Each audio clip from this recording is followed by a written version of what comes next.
Teachers ఎంత చెప్పినా మీ పిల్లవాడు బాగుపడాలనే కదా చెప్తున్నారు. అది మీరు ఎందుకు అర్థం చేసుకోలేకపోతున్నారు? ఇప్పుడు టీచర్ ఒక పనిష్మెంట్ ఇచ్చాడు అంటే మన వాడు ఏం చేశాడు? వాడు తెలుసో తెలియకో మీకు వచ్చి కంప్లైంట్ చేసినప్పుడు మీరు రాండి, కాలేజీకి వచ్చి తెలుసుకోండి మిస్టేక్ ఎవరిది, కనీస రెస్పాన్సిబిలిటీ పేరెంట్స్ది.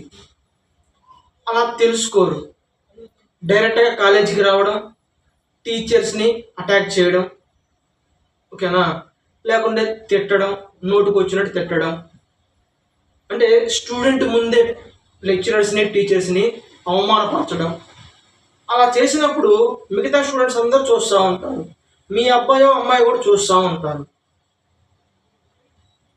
నెక్స్ట్ వాళ్ళ క్లాస్కి ఏదైనా ఒక టీచర్ వెళ్ళాలంటే ఎలా వెళ్తారు మీరు చెప్పండి? వాళ్ళు ఏమనుకుంటారు? పిల్లలు, మిగతా పిల్లలు కూడా అలా చేయమనే కదా మీరు చెప్పేది. అంటే మీ పిల్లలకు చదువు వద్దా?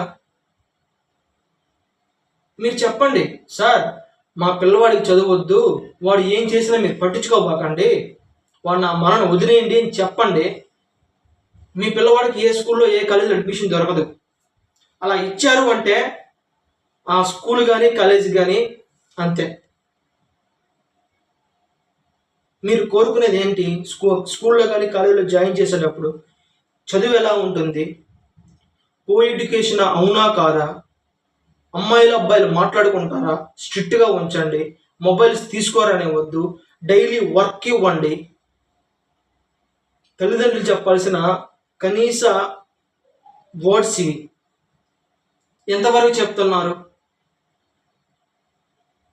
మీరేం చెప్తున్నారు? మా పిల్లవాడిని ఏమి అనొద్దు. ఏదో కోపంలో ఒకసారి దెబ్బ కొట్టారే అనుకోండి, ఇప్పుడు దాకా మేమే మా పిల్లవాడిని కొట్టలా, నువ్వు ఎవడరా కొట్టేదానికి? అంతే కదా. ఇప్పుడు ఈ టీచర్స్ లెక్చరర్స్ అవమానపడతా ఉన్నారు, వాడి బిహేవియర్ పూర్తిగా నెగిటివ్గా ఉంది. కొంచెం పెద్దయ్యాక మీ మాటలు వింటాడా? ఇప్పుడేం మీ మాట విండు. నాకు తెలిసి మీరు అక్కడ దాకా వచ్చి అతనితో గొడవ పడుతున్నారు అంటే మీ మాట కూడా వినే స్టేజ్ వాడు దాటిపోయాడు. ఒక మాట ఒక దగ్గర మీరు కొట్టి చూడండి, మిమ్మల్ని తిరిగి కొట్టకపోతే లేకపోతే తిరిగి ఒక మాట అనకపోతే అప్పుడు అప్పుడు అప్పుడు దీనికి నెగిటివ్ కామెంట్స్ పెట్టుకోండి.